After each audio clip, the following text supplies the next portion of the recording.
Hello, I am Sara Amundson. I'm a horror writer and I run the Make a Monster project. You request monsters and I write short stories about them for you. Today I'm going to read a story about a monster that grows a bunch of different animals for arms. But before I get started, I want to thank Ed Grabanowski, whose last name I'm probably mispronouncing, and also IO9 for featuring Make a Monster this week, which was insanely amazing. I can't believe getting that kind of exposure when I'm writing at this level in my career. That was just an astounding experience. Thank you so much. And thank you to all of the people who submitted freaking awesome monster requests and who subscribed to my YouTube channel and followed me on Twitter. I am doing all of this to connect with people, to build a readership and a following, and I am trying to make really fun, cool stuff that people want to engage with. And so I'm so happy that I had that opportunity to be introduced to so many more people, and I hope that you will have fun watching this video and have fun reading and watching the things that are to come. So let's get started. Esther didn't like people much, and she hated animals. When Esther bought her condo, the land across the street had been nothing but a dense wall of trees, wearing blackberry brambles around their trunks like bristling party dresses, a party where humans were not welcome. Now it was a dog park, crawling every day with people and their yapping companions. She should pull her curtains. She knew that. Go make a cup of tea, retreat to her knitting or her books, whose pages were the only things that possessed the power to make her care about people. But, just like every day, she found herself stuck to her chair in front of the window, seething and staring across the street at the dog park crawling with canines and their masters. Vermin, she thought. They made her nose itch. With allergies or rage, she couldn't tell. She'd grown up on a farm, the only allergic person among a family of animal lovers. No one had respected her sensitivities. Once, while she was soaking in the tub, her brothers had flung open the bathroom door and let all their dogs into the room. Big, overly friendly Labradors with perpetually muddy paws. Worse, they'd tossed the family canaries into the small space like feathery bombs. The confused, shrieking birds had become tangled in her wet hair. She'd never stopped having nightmares about that day in the bathroom.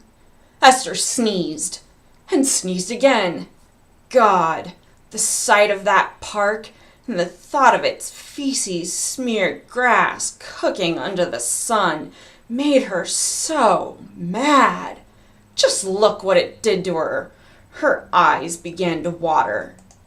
Behind her, birds chirped. Her chair creaked as she pushed it around with her feet. She produced a rather avian squawk of surprise. A tall figure stood in her white, sparsely furnished living room. The being's head was a featureless tangle of brown hair. Its height and build summoned flares of memory. Watching her dad out in the barn while he made chainsaw carvings of yetis for extra cash in the wintertime, awed by his ability to create detailed shapes with such a rough, snarling implement. Wood chips flying around him like a miniature snowstorm. Esther blinked, darkness fuzzing the edges of her vision. Only a sneeze prevented her from passing out in shock. The thing's body was covered with feathers, scales, udders, eyes, antlers, and fur of all kinds and colors. The creature's arm, its only arm, tweeted at her sweetly, a chain of pretty yellow birds, waving back and forth in slow, delicate motions like a strand of long hair floating in water. A bulge formed on its torso and grew into an ugly tumor. The tumor split open and an alligator limb slithered out, balancing out the birds on the other side. "Dear God in heaven," she wheezed, sneezing again.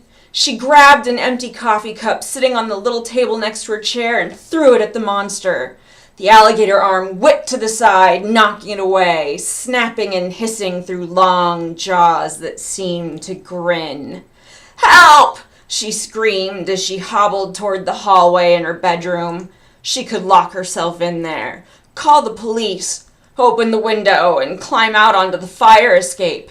Esther was old and spent most of her days staring at the dog park and its inhabitants.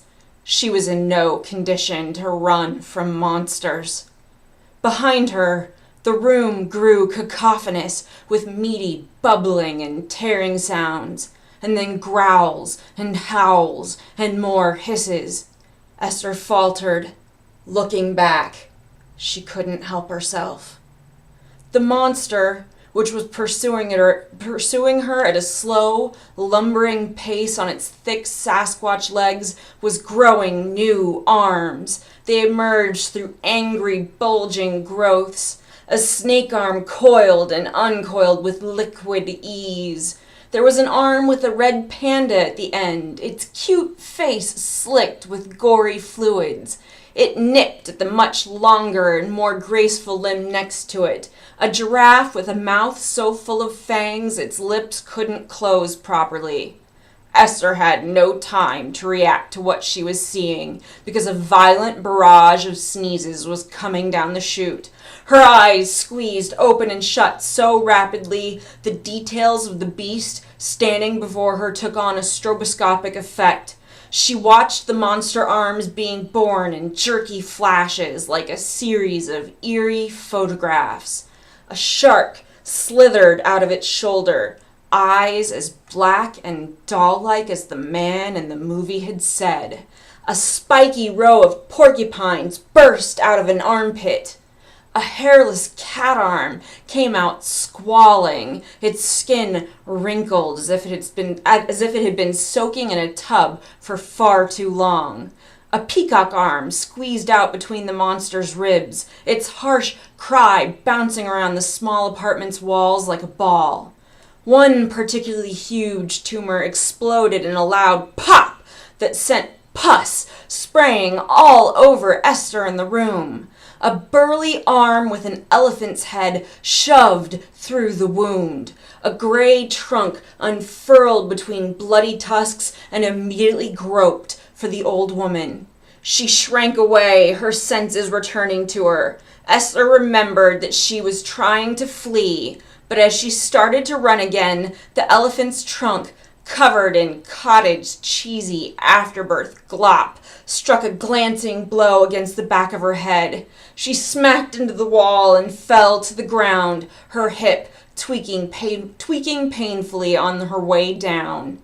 Above her, a boil-sized lump on the creature's stomach, roughly located where its belly button ought to be, burst with a zzz, and a pink arm shot out, as thin, round, and vulnerable as an infant's, with the exposed yellow teeth and old man face of a naked mole rat at the end. Ugh! Ugh! Ugh!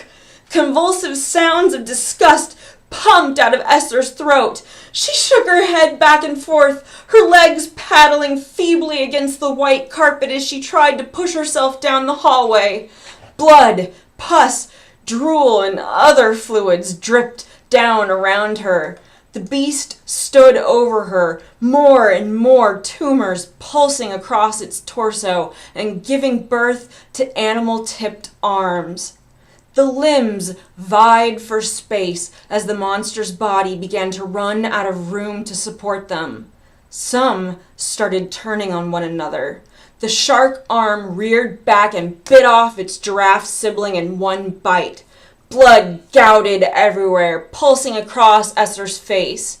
The elephant wrapped its trunk around the neck of the peacock and broke it. The peacock arm went limp, dangling, crooked, and useless. The rest of the arms, and the monster, remained very focused on Esther. In the confined space of the hallway, she found herself back in the bathroom of her childhood. The birds tangled in her hair, the dogs leaping into the tub. She could not tell where she stopped and the animals began. She was losing herself. Oh, she was lost. The end. Okay, so normally at the end of these, I do this whole spiel that I've decided to cut down on.